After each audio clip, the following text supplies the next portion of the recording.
Hi, welcome to Joyous Earth. Today I want to talk to you about hypnotherapy, specifically past life regression hypnotherapy. I love it. It's one of my favorite things to do in clinic. It's quite awe-inspiring, and it's really changed my perception on life and our souls and how absolutely amazing and totally huge we are. Um, the one point that I would really like to make with it, though, is this is something that I've had to learn through having my own memories of past life, and not necessarily just through regression, but sometimes through the regression, sometimes just when things have happened in life and it's come through and I've remembered.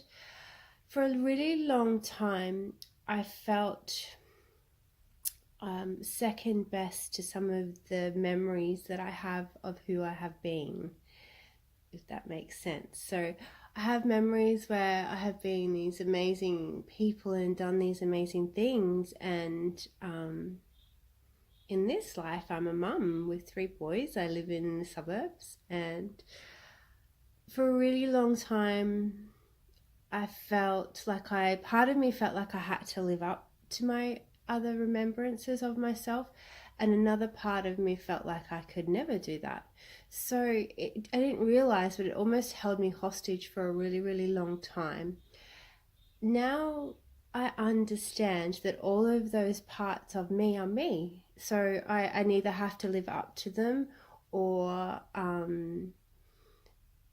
be something that I once was to be better now or anything like that. So I suppose what I'm trying to express here is that when you do past life regression and you remember these past lives, some of them are really traumatic, and hopefully your practitioner will help you move through that to release the trauma, which is actually quite easy and a really, really powerful thing to do.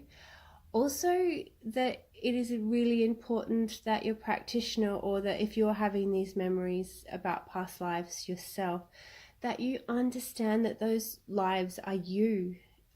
All of those people's, or that remembrance that you feel, you have access to that information. Some of it isn't necessary in this world, some of it is. You don't have to be all of it now. Let me just take a second to bring my thoughts back into place. So now that I really understand and have integrated the memories that I have, I no longer feel like I'm always striving.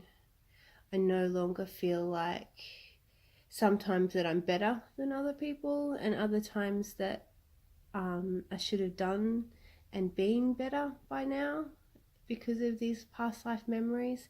Instead of that, I've just let it all go. It's really interesting and it's really amazing, and it's fantastic to know that I've done and seen and participated in some of the things that I have, and also some of the stuff that I remember doing or different lives really horrible.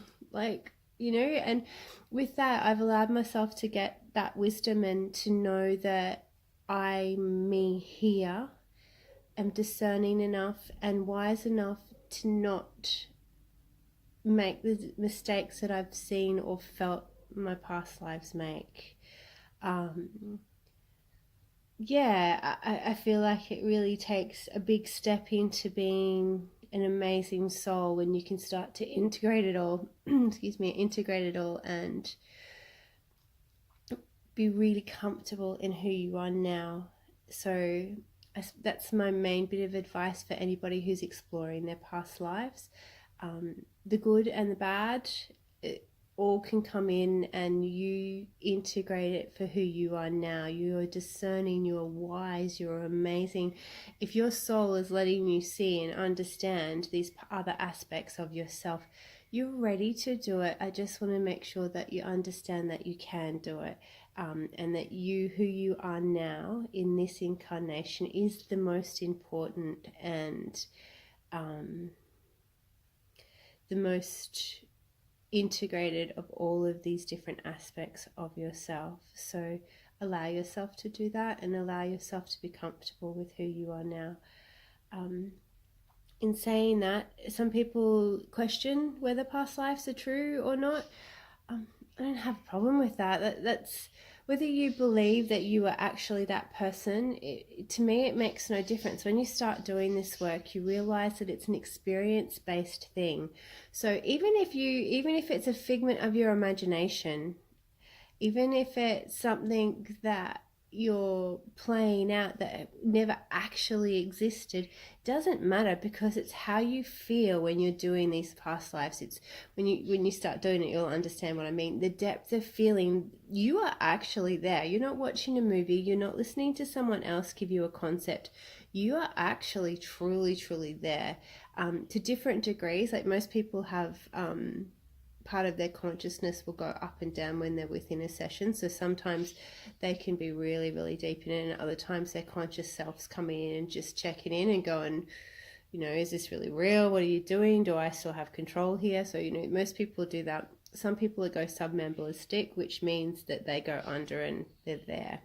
When they come out of the session, I'll ask them how long they've been under for, and they'll say, 5 minutes. I didn't really do it. Sorry. It's like, I've got a recording here of an hour and a half where you did some amazing things, and then they listen to it and sometimes remember, and other times they're just totally astounded. So most people have a bit of a mix of the two of those. So again, whether you are actually that person or whether you just in that session get to feel that person, to experience, to learn the lessons, to know the wisdom, because you're actually there. So to me, it makes no difference if you believe in past lives or not. It doesn't matter, because this is the life that matters. But as you as a soul or a person get to go and experience that life, that feeling, being a man, being a woman, being someone on the other side of the world with different sets of rules and culture and different experiences, you feel it from the inside. As I said, it's not a movie, it's not something that someone else is sharing with you that you get a glimpse of. You are actually there. So it's a really powerful healing tool, especially when you get a practitioner that really knows what they're doing and can help you move through that. If there is trauma that comes up, because often there is, that you can move through it. Other times there's no trauma, it's just extraordinary feelings, and other times it's boring. I think Dolores Cannon, who I learnt from, calls it meat and potatoes lives, where you're just doing the do, you're just human. So it's really cool. If you've not done past life regression, really recommend it. As I said, I love it. It's awe-inspiring, and it will show you how big your soul is. It will show you that you are so much more than this moment here right now, and that you have access to more, which is a powerful thing. Just remember that who you are now, which is the main part of this video, is the most important and the most integrated part of your soul that you can be. So whatever privileged information and insights that you get about your bigger soul are just that really curious, really interesting, really amazing, but not lesser or more than you. Okay, thanks very much for listening to me. I've just been having this on my mind for a little bit lately. A lot of people have been asking me, and this is a really big life lesson that I have learnt since I've been exploring these different levels of myself. Okay, awesome ones. I will talk to you again soon. Bye.